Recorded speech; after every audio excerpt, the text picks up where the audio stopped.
Hello everyone, welcome to our channel. Today I have made this video specially for the higher rated players. So players till 2200 can really benefit watching this video. The topic of this video is actually to find the best move for white here in this position. But believe me, it is not at all easy.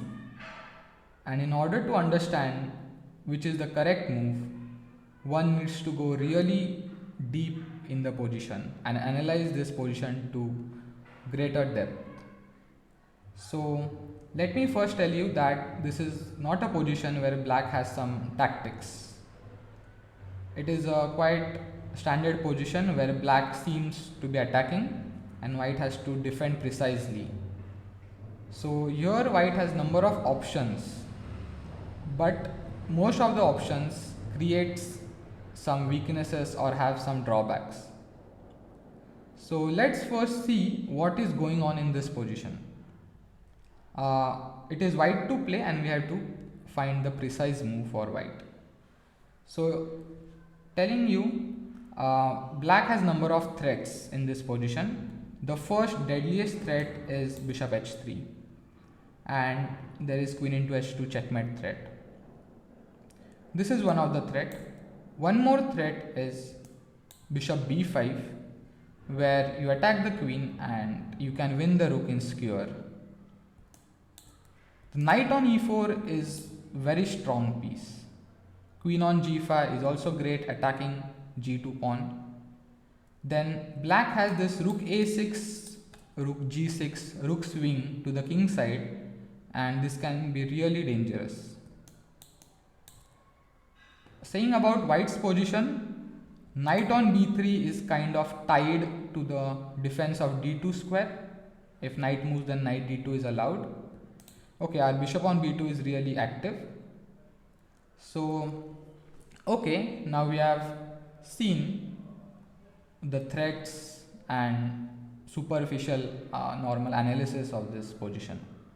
Now we have to calculate concretely. So it's white to move. I will suggest that you set up the chessboard and try to find the best move for white. You can take 20 minutes. You can pause the video and try to solve this position. So I'll continue. What options white have? So here let's start with the most natural move seemingly, that is f4. It attacks the queen, so it's like tempo move, and also it opens a second rank so that queen or rook can support the g2 pawn. But here if we see the drawback of this move, e3 pawn is weakened and knight on e4 is more solid here placed. So black can play just queen g6 and white has some options, like if he takes on c7, then you can see already bishop h3 is coming, queen c2 and rook a c8, queen e2 only move, and black has this move knight d6 trying to go to the f5 square, and as we can see f4 has created e3 weakness, so black can take advantage of that. Moves like rook f2, we have bishop g4, queen f4, knight e4 with a big advantage for black. We can see e3 is a big weakness. A rook on f2 has no squares to go. One more move here white can play is rook a c1, trying to defend that c2 square. But here there is this fantastic move rook into e3. Queen cannot take, of course, there is mate on g2. So if white takes on c8, knight into c8, queen d2 and knight d6, and black maintains the initiative. Knight on b3 is hanging, g2 is under pressure, knight e4 is coming, so it's really bad for white.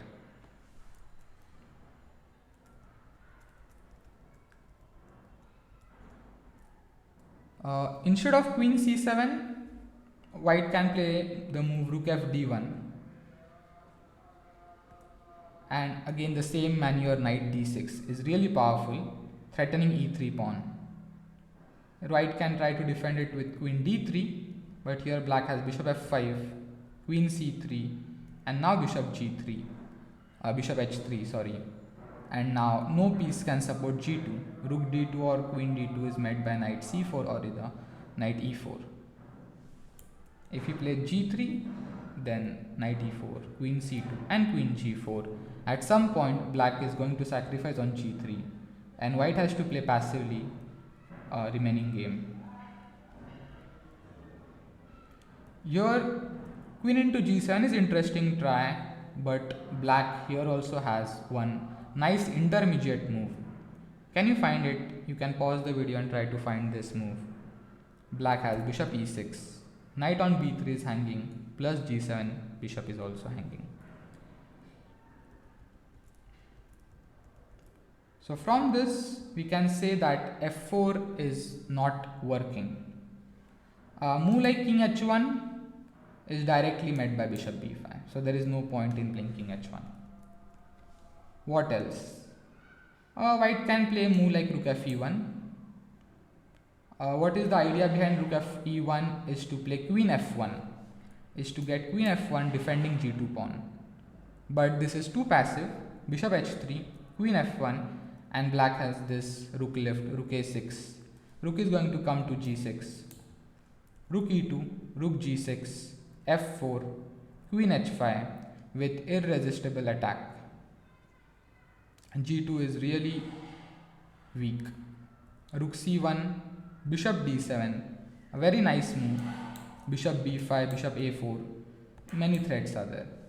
Rook into c7, rook h7, g3, and here finally there is knight into g3, and this is just crushing for white. And you can see the point of bishop d7 move. Really beautiful move. So what else? Here in this position, white can play the move rook fd1. So we had seen rook e1. Let's see about rook fd1. Same, bishop h3, queen f1, rook a6. Knight d2, trying to extend the active knight on e4. But here black has rook g6. Knight into e4, rook into e4, f4, directly queen into g2, takes, king h1 and f6. And white's position is hopeless. e3 is weak, rook on second rank, it's too dangerous.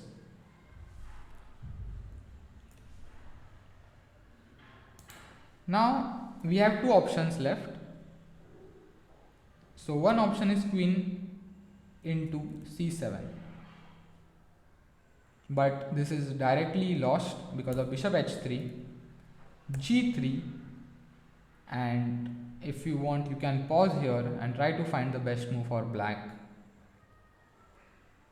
Here black plays very nice move, queen d5. So there is dual threat on knight also, and g2 mate is threatened. Knight d4, knight d2, and white is just lost. So we have seen most of the natural moves available in this position, and all of them are of course not good for white.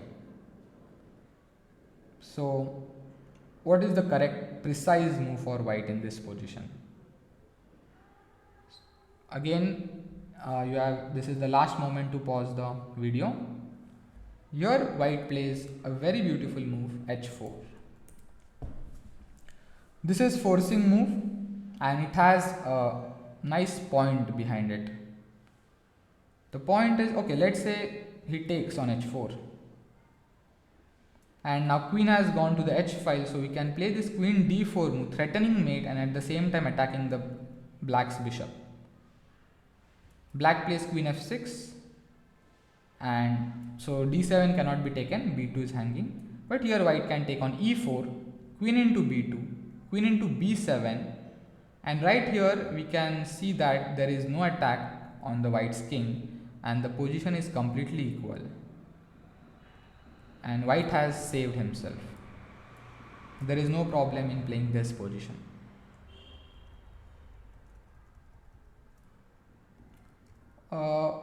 Let's say queen goes back, g6, and it still maintains the threat of bishop h3.